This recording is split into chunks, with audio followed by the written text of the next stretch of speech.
आयोजक परिवार श्री तेजपाल, पुष्पा देवी, रोहित, प्रिया, राजीव, प्रीति, सक्षम, माहिका, सुबीर, यत्ती एवं समस्त गंगवाल परिवार, बारसोई, हावड़ा। एक बात कही है कि दुर्गति का निवारण करने वाले हैं। दूसरी बात कही है कि पुण्य से पूरने वाले, और तीसरी बात कही है मुक्ति को प्रदान करने वाले। देखिए, एक साथ भक्ति से कितने कार्य होते हैं। कारण एक और कार्य अनेक। कारण एक है और कार्य अनेक हो जाते हैं। एक ही परिणाम, एक ही भाव दशा अनेक रूप परिवर्तित हो जाती है। जैसे हम भोजन करते हैं और एक भोजन जो है आप करते हैं, वही भोजन सप्त धातु में परिणित होता है। किसमें होता है? सप्त धातु में परिणित हो जाता है। वही भोजन रस बनता है, वही रस से रुधिर बनता है,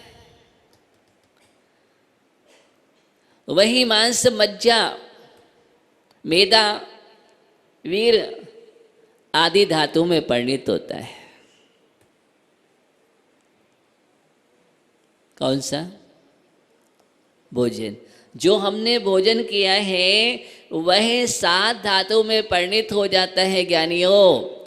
ऐसे ही हमारा परिणाम जो हम करते हैं, अगर अशुभ परिणति है, अप्रशस्त परिणति है, तो वह भी कोई भी हमारी प्रक्रिया, परिणामों की चंचलता, कर्म आश्रय करके 8 प्रकार के कर्मों में अथवा 7 प्रकार के कर्मों में, पितेक्षण 7, जैसे भोजन 7 धातु में परिणित होता है, वैसे ही कर्म के 7 विभाग होते हैं।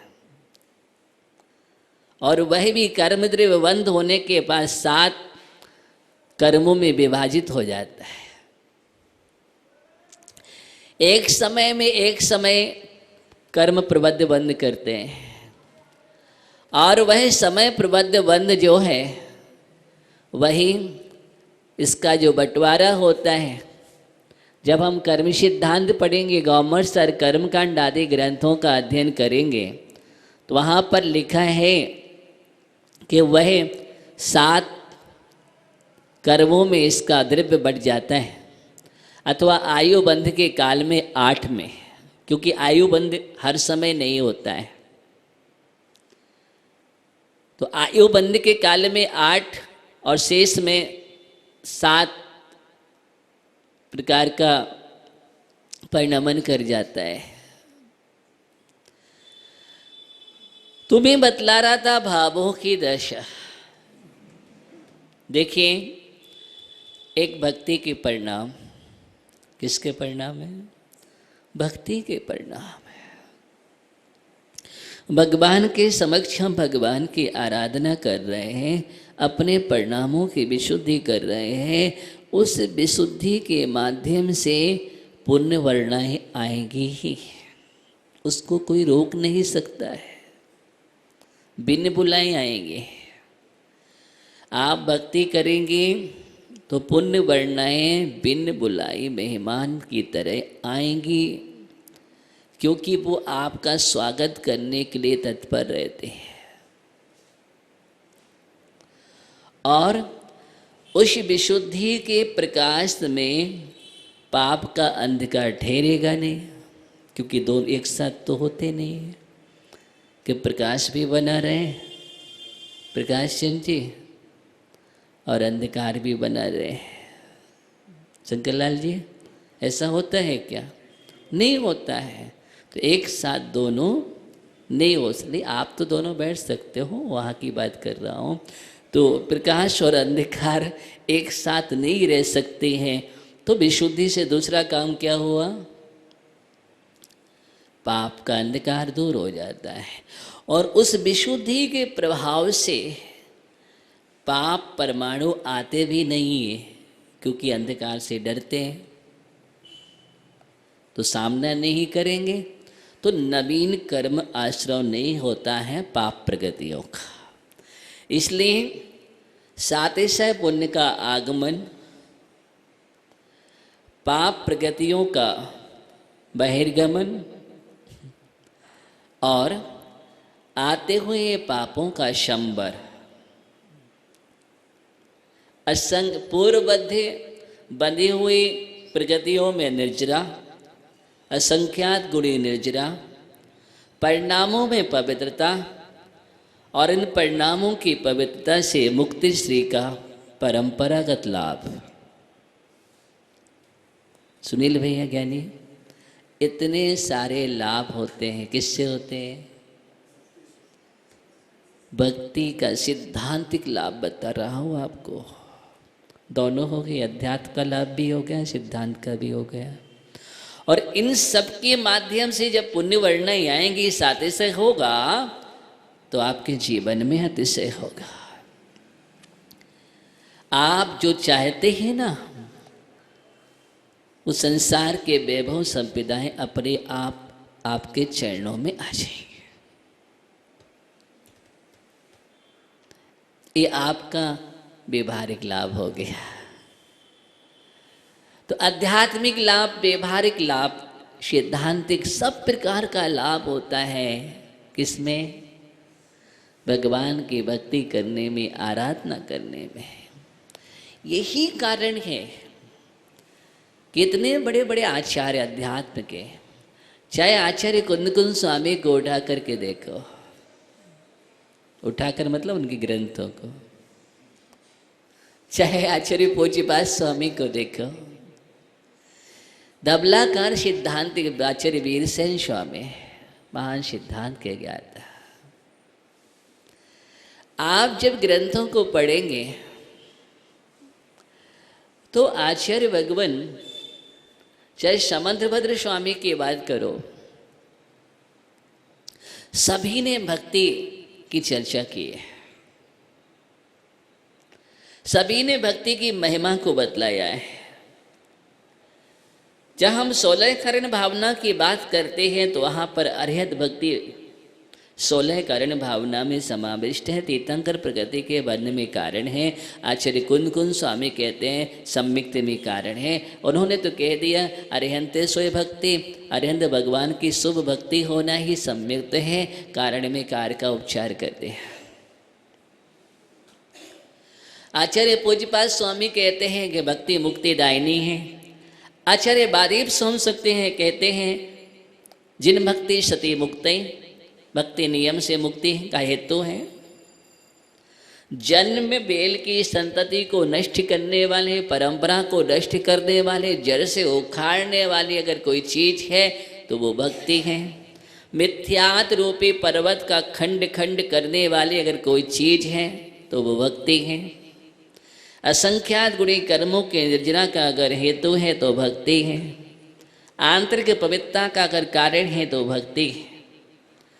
चित्त को शुद्ध करने वाला, विशुद्ध करने वाला अगर कोई आयाम है तो वो भक्ति है।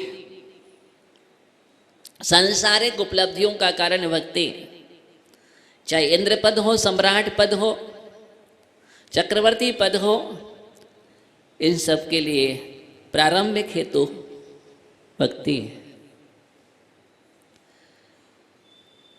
आप गृहस्थ हैं तो आपके कर्तव्यों में जिन भक्ति है नियामक, और चाहे मुनि हो तो उनके सठ कर्तव्यों में भी नियामक। आपके लिए कर्तव्यों की शुरुआत देव पूजा, गुरु उपासना, स्वाध्याय, संयम, तपदान। तो देव पूजा और गुरु उपासना ये भक्ति है। देव पूजा और गुरु उपासना भक्ति है। और जब हम मुनियों के सठ कर्तव्यों में वंदना स्तव देखते हैं तो वंदना और स्तव करना भक्ति है। वंदना और स्तव आवश्यक कर्तव्य है। जहां पर 24 भगवान का स्मरण किया जाता है, 24 भगवान को नुति की जाती है, नमस्कार किया जाता है, और पंच परमेष्ठी को नमस्कार किया जाता है। या तीर्थंकर विशेष की आराधना एक भगवान की, एक तीर्थंकर की, एक अरहंत भगवान की प्रमुखता से, जिसका नाम ही वंदना और स्तव, ये आवश्यक कर्तव्यों में दिए हैं मुनराज के, और आपके भी आवश्यक कर्तव्यों में दिए हैं। तो भक्ति की बात जब सामान्य बात आती है तो भक्ति दोनों जगह अविराम है। इसलिए भक्ति शब्द, और जब आगे बढ़ते हैं तो व्यवहार भक्ति निश्चय भक्ति की चर्चा जब हम करते हैं अध्यात्म ग्रंथों में, तो पंच परमेष्ठी का अवलंबन है वो व्यवहार भक्ति है। और उस अवलंबन से निरवलंबन होकर के 100 का अवलंबन में पहुंच जाना, आगे शुद्धोपयोग की दशा जो है सप्तम आदि गुरुस्थानों में, वहां पर निश्चय भक्ति है। तो हम जब आगम ग्रंथों से बात करते हैं तो यहाँ पर आचार्य मानतुंग स्वामी, यही कारण है कि आचार्य मानतुंग स्वामी भक्ति में डूब गए हैं, और इतने डूब गए हैं आत्मा के प्रदेशों को पवित्र करने के लिए, और पवित्र वर्णाएं निकल रहे हैं। देखिए, जो अंदर होता है वो बाहर प्रकट होता है, और सबसे बड़ा दिग्दर्शन, अगर भावों का दिग्दर्शन होता है तो आपका दिग्दर्शन कराने वाला अगर कोई है तो ये फेस, इस फेस से पूरा फेस जुड़ा हुआ है। भावों का पूरा ये फेस का आभा मंडल बतला देता है। वही आगे बतलाने वाले हैं आचार्य मानतुंग स्वामी। यहाँ पर हम देख रहे थे 12वें काव्य में कितनी अच्छी बात कही थी, क्या अब मैं किसको देखूं, आप ही ललाम भूत है। त्रिभुवन में एकमात्र अद्वितीय अगर आप हैं तो आप हैं, सौंदर्य के धारक आप हैं, आपसे कोई सुंदर नहीं है। इसलिए सर्व सुंदर अगर कोई है तो वो वीतरागी परमात्मा है। इसका मतलब क्या हुआ, सुंदरता राग में नहीं, वीतराग में। इसलिए जो वीतरागी है वही सुंदर होता है, रागी सुंदर नहीं होता। रागी तो असुंदर है, क्योंकि राग ही असुंदर है। राग कर्मबंध का कारण है, पाप का कारण है। समस्त आचार्य भगवंतों ने एक सुर में कहा है, आगम ग्रंथों में एक सुर में मां जिनमाड़ी कहती है, तीर्थंकर की देशना में राग को कहीं लिखा है कि राग सुंदर होता है, कहीं लिखा राग आग दहे सदा, वहां राग को आग कहा है।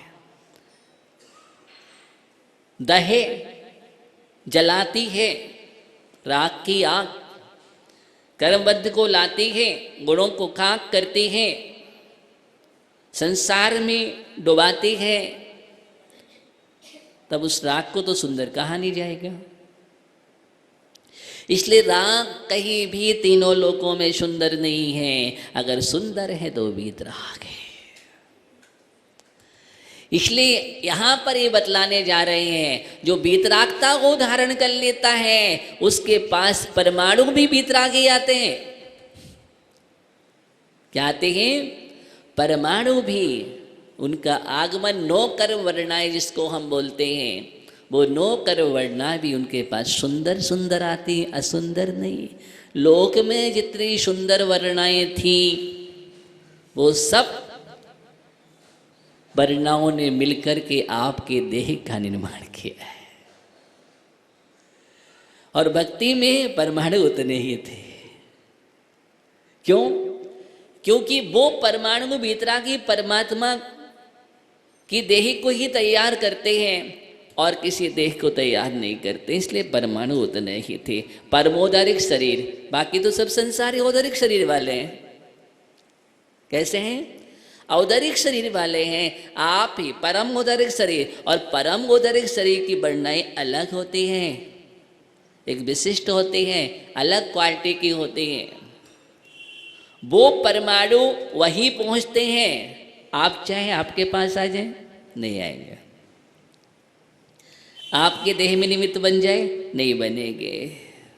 यही अंतर है। यही बात यहाँ पर सिद्धांतिक चर्चा जब हम करते हैं, तावंत एव खलु ते अपि अणवा पृथिव्याम, पृथ्वी में उतने ही अणु थे, निश्चय से तावंता उतने ही थे, इसलिए उतने ही परमाणु, यत्ते समानम अपरम, समानम अपरम नहीं रूपमस्ते, इसलिए उस परमाणुओं से जो निर्माण हुआ है आपके समान किसी का रूप नहीं है। किसको देखना है? ज्ञानी। इसलिए जब हम देखते हैं कि सर्व सुंदर है, आप ही रूपवान हैं, तो मैं आपको ही एकटक देखूंगा। किसको देखूंगा? एकटक अपलक दृष्टि से, अनिमेष दृष्टि से आपको ही देखूंगा। विलोकनीयम, आँख ही आप ही देखने के योग्य हैं, आप ही देखने के योग्य। एक अलौकिक हो भगवान। कैसे हैं आप? चरणों आया, शीश झुकाया, एक अलौकिक हो भगवान। आप ही एक अलौकिक है, लौकिक नहीं है। छोटू भैया, लौकिक नहीं है, आप अलौकिक हैं। और अलौकिक की सुंदरता जो होती है वो अलौकिक ही होती है। सोनी भैया, कैसे होते हैं? अलौकिक ही होते हैं। अरे लौकिक की लौकिक होती है, और लौकिक की सुंदरता शाश्वत नहीं होती है। देखो ना अपने चेहरों को, और इसके 1 साल पहले चेहरा देखो, 5 साल पहले चेहरा देखो, 10 साल पहले का चेहरा देखो, 20 साल पहले का चेहरा देखो, जब आप शिशु थे तब का देखो, जब आप थोड़े बड़े हुए बालक तब आप देखो, किशोर हुए, प्रौढ़ हुए, देखो ना अपना अपना चेहरा देखो। आप ही अपनी तस्वीर नहीं पहचान पाएंगे। मैं हूँ क्या बोलेंगे आप? अच्छा मैं हूँ, अगर आपको ना बताया जाए और आपके बचपन का फोटो रख दिया जाए, आप पहचान नहीं पाएंगे। पदमचंद जी पहचानेंगे क्या? नहीं पहचान पाएंगे कि पदमचंद जी का चेहरा है।